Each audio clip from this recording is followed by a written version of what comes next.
এই এখন কটা বাজে? হ্যাঁ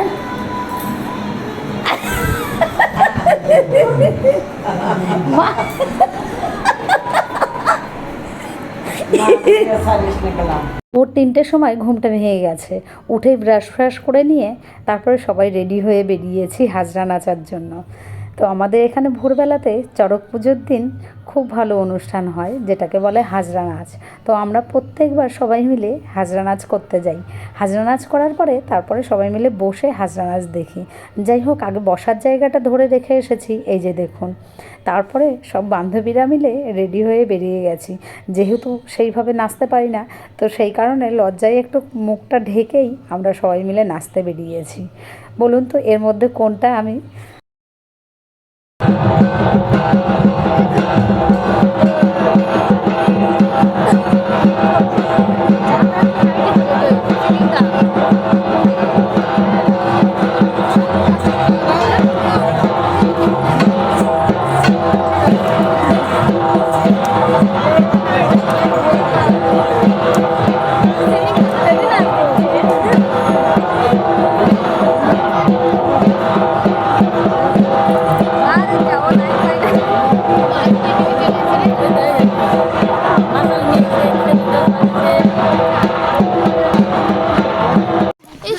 নাক ঢেকে গেছে। না উঠে দেখ কপালে। বাবা তুই আর আমি একটু ছবি তুলি। হ্যাঁ, শুধু কি নাচলেই হবে, সেই সঙ্গে তো দেখতেও হবে, তাই না বলুন? এতদিন পরে বাবার বাড়ি এসেছি, এই অনুষ্ঠানটা এখানে খুব ভালো হয়।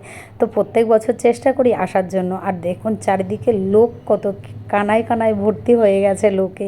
আর এত অপূর্ব সুন্দর অনুষ্ঠান হয়, সত্যি দেখে একদম চোখটা জুড়িয়ে যায়। ওর জন্য প্রত্যেকবার চেষ্টা করি বাচ্চাদের নিয়ে এই অনুষ্ঠানটায় যাওয়ার জন্য।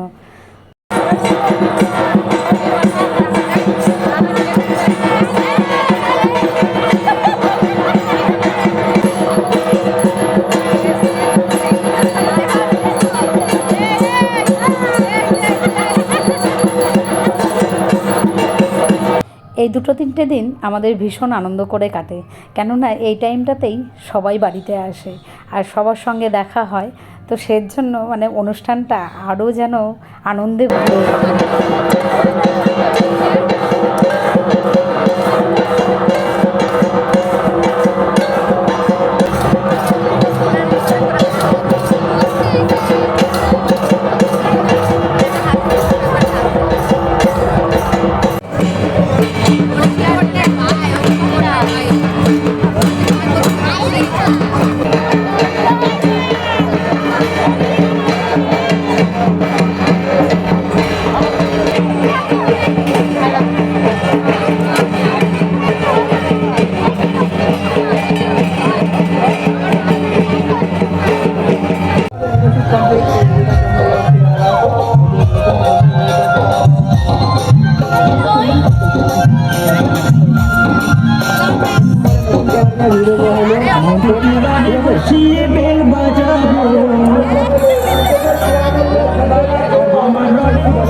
হাজরা নাচ হওয়ার পরে সমস্ত সন্ন্যাসী মিলে বেরিয়েছে চড়ক গাছ আনার উদ্দেশ্যে। আমাদের এখানে বেহুলা নদী আছে, তো সেই নদীতেই চড়ক গাছ থাকে। আর এই যে আমরা বন্ধুবান্ধব মিলে সবাই মিলে বেরিয়েছি চড়ক গাছ তোলা দেখার জন্য।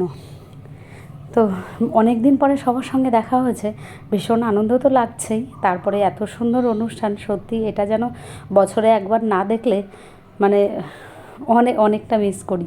ঘাটের ওখানে ধূপ ধুনো ঢাকের আওয়াজ তো সমস্ত কিছু নিয়ে গিয়ে সন্ন্যাসীরা দেখুন কিভাবে খুঁজে বেড়াচ্ছে যে গাছটা কোথায় আছে। আমরা ছোটবেলা থেকে এরকমটা জেনে আসছি যে ঢাকের আওয়াজে গাছ যেখানে থাকে সেখান থেকে ঢাকের আওয়াজ পেয়ে গাছ চলে আসে। তো দেখুন কিভাবে সন্ন্যাসীরা গাছটাকে মানে খোঁজাখুঁজি করছে। সত্যি এই দৃশ্য যেন নিজে চোখে না দেখলে বিশ্বাসই হবে না।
অন্য কোনো সময় আসি আর নাই বা আসি, এই চড়ক পুজোর সময় বাবার বাড়ি যেন না আসলে সত্যি কথা বলতে অনেক কিছু মিস করে যাই। তো সেই কারণে সব সময় চেষ্টা করি যে প্রত্যেক বছর অন্তত এই টাইমটাতে বাবার বাড়ি যাওয়ার জন্য। যাই হোক, মাঝখানে একটুখানি বন্ধুর বাড়ি গিয়েছিলাম, তো স্নান করানোর দৃশ্যটা আপনাদের দেখাতে পারলাম না। আর এই যে দেখুন সোনার চোখ রূপোর চোখ ভর্তি গাছে, এগুলো সবাই যার যার মনের বাসনা থাকে সবাই মানত করে এই চোখগুলো দেয়।